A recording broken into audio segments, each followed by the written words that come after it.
I don't have the proper training, the proper discipline, perhaps, or just awareness of how to appreciate a cup of coffee. Maybe you can explain to me and to the viewers, how do you savor, how do you taste, how do you enjoy a cup of specialty coffee? What is your process like when you drink coffee? Maybe you can demonstrate to us how you do it.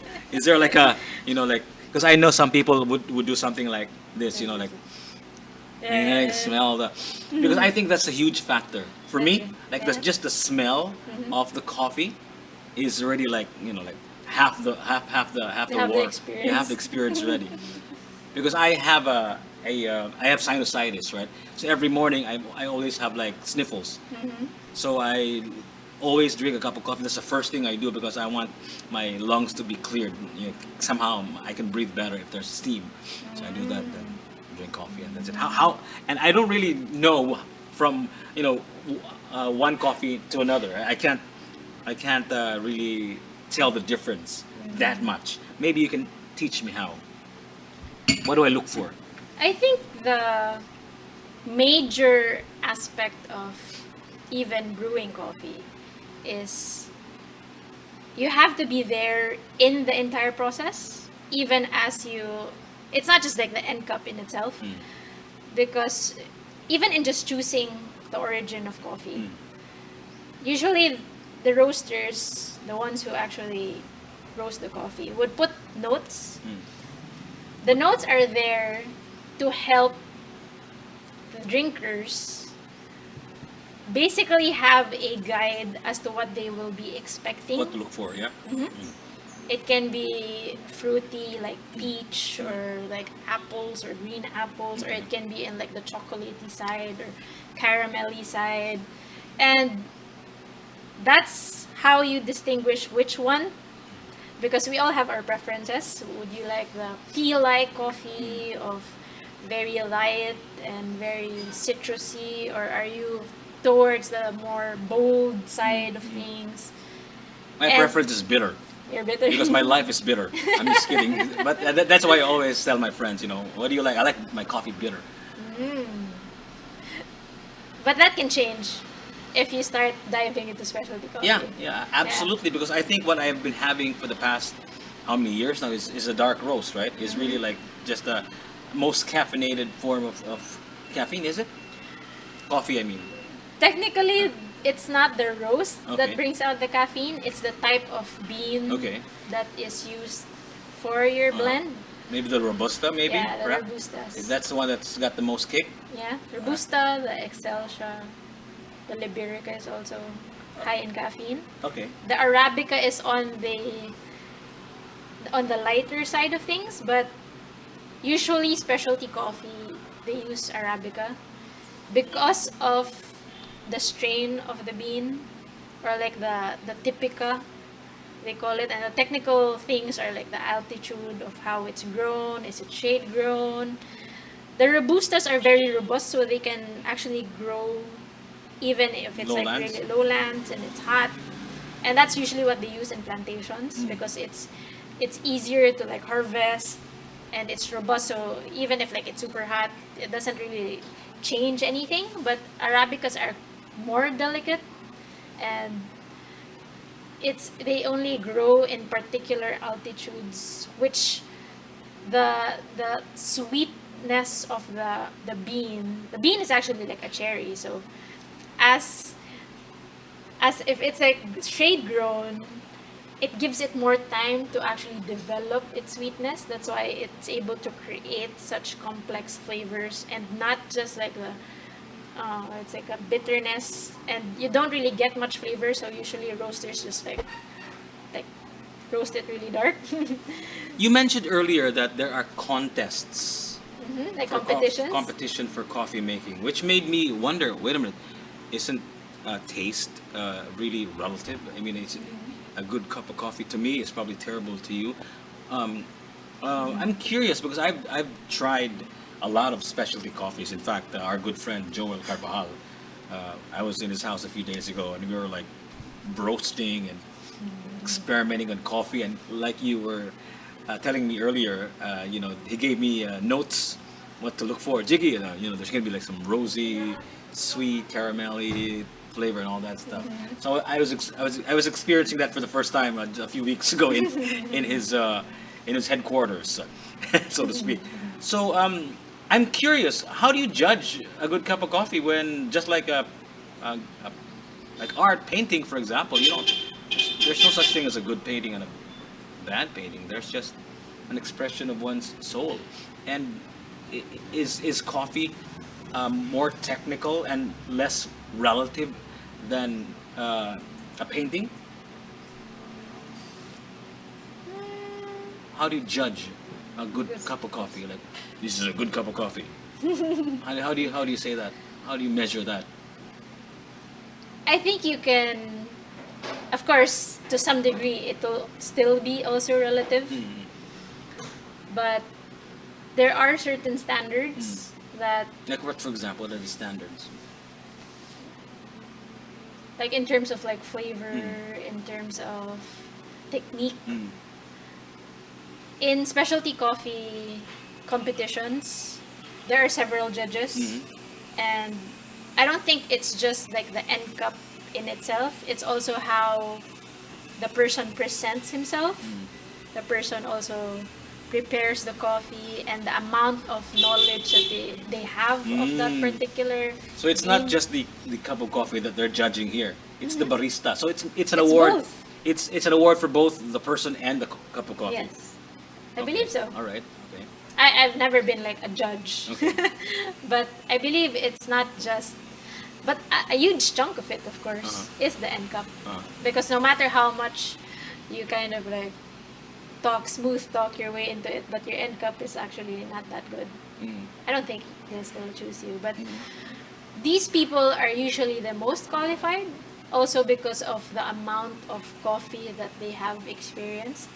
And it's usually, of course, they have their own preferences, but there are certain standards in terms of like the fullness of the beans, or like the technique that is able to bring out like the best in the coffee, and that will make you really like, wow. So Interesting. Is there like because I remember I had an uncle whose job was to taste.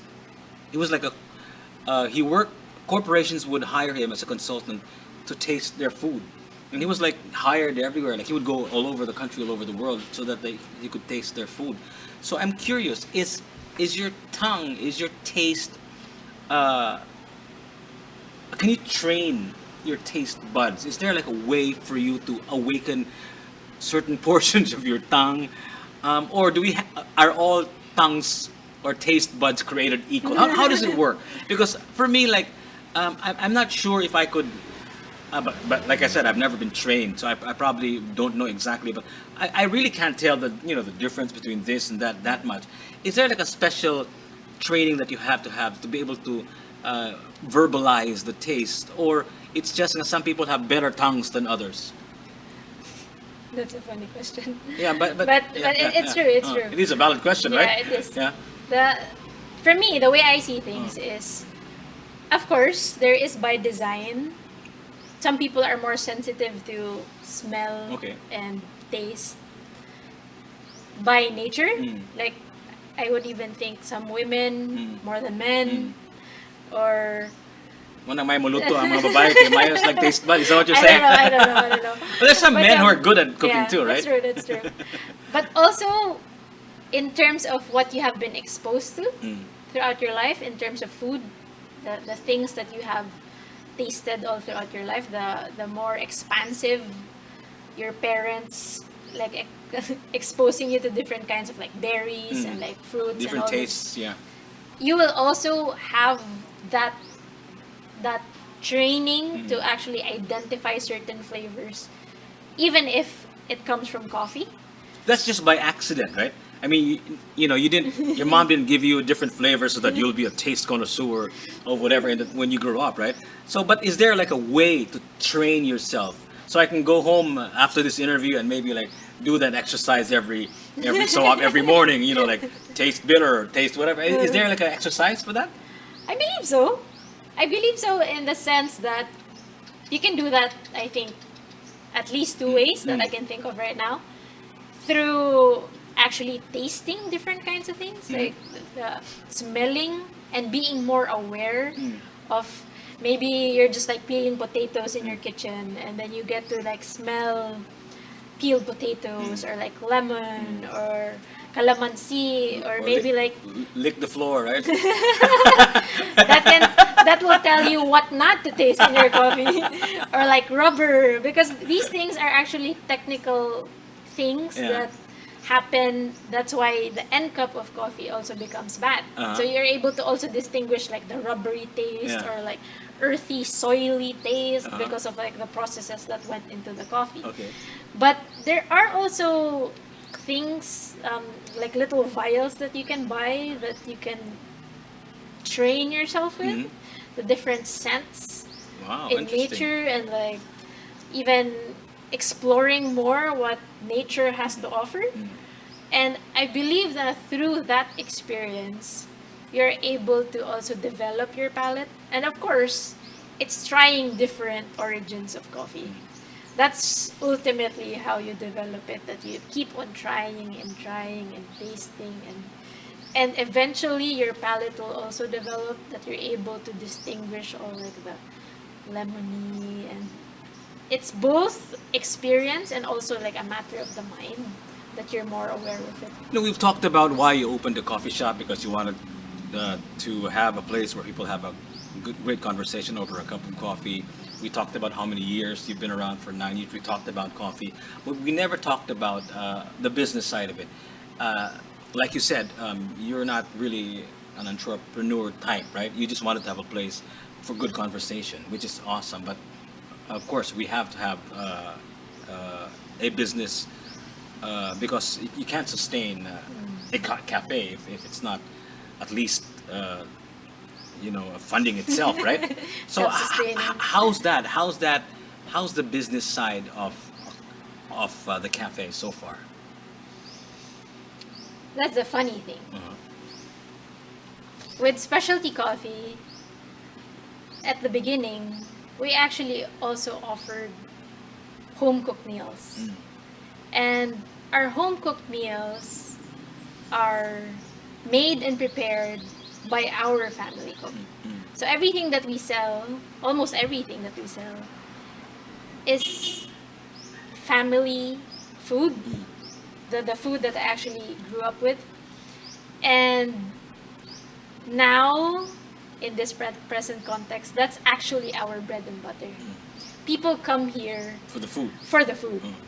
And throughout even the pandemic and all these challenges throughout the years, people have been coming back for the food, which is, they say that it's really some. Have you even Of tried course, yeah, it? yeah. Oh, yeah, this is my nth time here. I did try your spaghetti and your fries and your burger and all that, so they're all good. So these are home recipes. Yes. Okay. Which my main cook here in Bintana is, her name is Dory, and she has been our family cook since I was like an infant. She was trained also by my dad's cook, which was trained by my grandfather's Wow. cook. Okay. So these are recipes throughout generations in my family, and it's also something that So we did, offer. did that come as a pleasant surprise that you're now known more for the food than the coffee, which you originally intended, that it would be a place for conversation and stimulation with a cup? Is it a pleasant surprise? Did you welcome that change because it sort of filled your bank accounts? How do you feel about that fact? Like, it has become a food place instead. Feelings. How do you feel? I'm happy. You're happy about it, okay? I'm so happy Alright. about it. Okay. In the sense that I know that also people need food, Yeah. and even the greater population relates to food Yeah. more than coffee. Yeah. everyone has to eat Yeah. like 3 times a day at Yeah. least. Or But I think, especially people that I know, I can't cap off my meal without a cup of coffee. I mean, like, it's just impossible. I will never be full until I have my cup of coffee. You know what I mean? It's like you have to cap it up. It's almost like a wrapper. Like, oh, that's what I ate. That's enough, and I'm gonna Go. wrap it with With coffee. coffee. It's like that's Yeah. signaling my brain that Okay. meal's over, bro. Yeah. So, of course, uh, we're already at the tail end of, hopefully, at the tail end of this pandemic, right? So I can imagine the challenges that you must have been experiencing for the past 2 years. Maybe you can tell us a little bit about what happened to Bintana during the middle of the pandemic and how you were able to recover. If you've already recovered, if not, then what's the plan? How do you intend to bounce back from this? That's a good question. Maybe we can begin with the beginning Yeah, of the yeah, pandemic. yeah. Tell us about that. Thankfully, this place actually never closed. Okay. We never closed. Mhm. What happened was we adopted all of our staff. So they lived here in Bintana. You kidnapped them. They kidnapped them for the majority of the lockdown uh-huh. at the beginning of pandemic. So we were still able to operate. So it was able to sustain us. Okay. And the funny thing was, our orders were really like off the roof. Okay. Takeouts, yeah. Takeouts. Uh-huh. I believe it's because a lot of the establishments also were not open Yeah. in Cebu. Yeah. So Because they couldn't have people. They didn't have workers because they all went home to their. they all went respective- home. Yeah. They couldn't have like ways to actually travel to and from like work. They don't have also the advantage of having a house Yeah. because your store, your cafe is actually under a house, right? On top Yeah. of where this building is actually your house, right? Yes. Sort of. I mean, let's say That's- place, yeah. place to stay. Yeah. Yeah, yeah. Yeah, that's why we call it also Bintana Coffee House. Mm. So, thankfully, that actually helped us sustain Bintana. So business even got better. It got better. Okay. Funnily, Okay. for us. Uh-huh. And then we were so busy Yeah. during The pandemic. the pandemic. Yeah. And then it started slowing down when things got lifted up because more establishments started opening again. Okay. And then people had more options and people, I don't know, eventually their savings were getting depleted and more people were losing their jobs and it was really a difficult time for everyone. But thankfully now, as you said, we're at the tail end of the pandemic and I believe people are less afraid to go out. Probably a majority of the population has either been vaccinated or they've gotten COVID. So we're basically in the herd immunity. Yeah, yeah. I would like to believe so. Yeah. I even read earlier we're on 3% of positive Okay. ratings. Okay. And so it's, I believe, at a prime Mm. that there's so much potential even now in terms of business. And we also, during the pandemic, our focus was also to highlight the little businesses. We had an event called Bayanihan sa Bintana where we highlighted homegrown local product makers. We had friends who made their own barbecue sauce, and that's one of like the good things that came from the pandemic. People became entrepreneurs at home. Too much spare time, right? Everybody had the delusion that they could make something, right? Which is all good, right? It's good. And we also want to be an avenue for Yeah, that. yeah, Like, it's because rent is so high, Yeah, yeah. but we have space, Yeah. and I believe that's also one of the directions that Bintana wants to like go to. That people can come here and support, really, literally support local families. Not just like the technical term, support local, but it's really, you will even know them personally. We have friends who make their own vinegar or like their own bacon or their own basically anything that they can think of, like peanut butter. And this is like the melting pot aspect of Bintana that we want, that we are also able not just to help ourselves but also help those little families by becoming an avenue that people can just come here and support those businesses and also have great products that they can also use. Looking ahead, Sarah, do you ever, um, I don't know, the word is probably not fear. Do you fear, or are you open to the idea of becoming a successful outlet? Who isn't, right? And open up different branches. Is would you welcome that, or you want to just stay a homey, small, specialty cafe with a cult following, or would you rather that you become like everywhere, have branches everywhere? What are your thoughts on the future of how do you want to Bintana to be looking ahead? I've had offers for franchise, but I have declined each one. And I don't see that at present to actually change. I like the fact that we're just here. It's very concentrated. I'm able to really be hands-on with everything that happens here. For me to branch out, there is that hesitation in the sense that anything can happen to it. I don't want also that it will carry the name of Bintana, that it's not accurately representing who we are as Bintana. And I don't know if that will change maybe in the future, but that's not exactly the vision that I have for Bintana.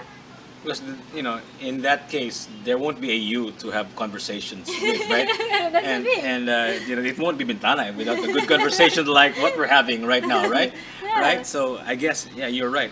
So I guess uh, s- I'm sure everybody likes success, right? And at a certain degree, everybody likes to have some sort of success, and I think one of the most successful things that Bintana has done is you've actually elevated the coffee scene here in Cebu, and you've also allowed for great conversations here as well. And for that, we are thankful that Bintana opened 9 years ago. Hopefully, we will celebrate your ninth and 10th year very soon. What month is your ninth anniversary? It's in May. May, okay. So maybe you can tell everyone where to find Bintana in terms of its location, because this is kind of hidden from the main road. Also, where they can find you on the social media platforms and even online. Maybe you have a website or whatever. Tell us. Go ahead. Tell them. Invite them. We are located at 181K Elizabeth Pond Street. It's behind Redemptorist and St. Patrick's Square. We specifically chose this area also because of how quiet it is here. This is actually a residential area, and it's filled with like trees and everything. If you notice, like along our street, so it's very quiet. That's why we like this place. But that's one thing. We're hidden, so it's like a mixture of. Oh, I don't know where that is. It's like a secret place, but some people really like it because we're a hole in the wall, and that's the charm of the place. Yeah. But yeah, we are here. Shh, don't tell anybody about it, by the way. That's our own little secret, right? On the social media platforms, where can they catch you? Bintana Cebu. Okay. We're on Instagram. We're also on Facebook, Bintana Cebu or Bintana Coffee House. You can find us there. You can also order your home cooked meals on those platforms, or are you also available via other delivery platforms like Grab or Lalamove Yeah, or whatever? both Grab Food and Food Panda. We're on. You can also contact us and try to arrange for orders if you're beyond our radius. I believe it's about 5 kilometers from this area. So some people order through Grab Pabili or through Lalamove. So you can just contact us also. All right. Yeah.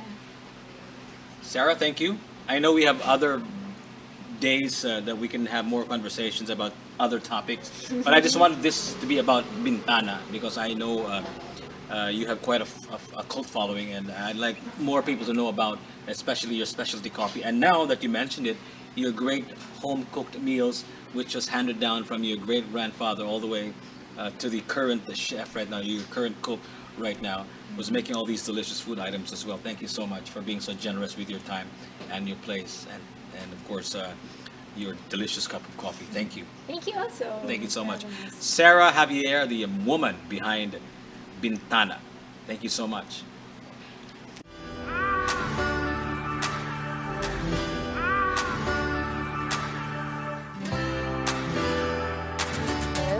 And we're gonna start on 1 and 2 and 3 and 4 and then the next step is you're gonna cross to the back and wave your arms like this, pas de bourrée, step.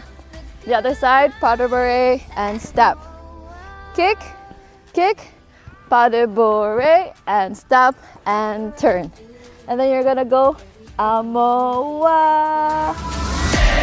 Life means more.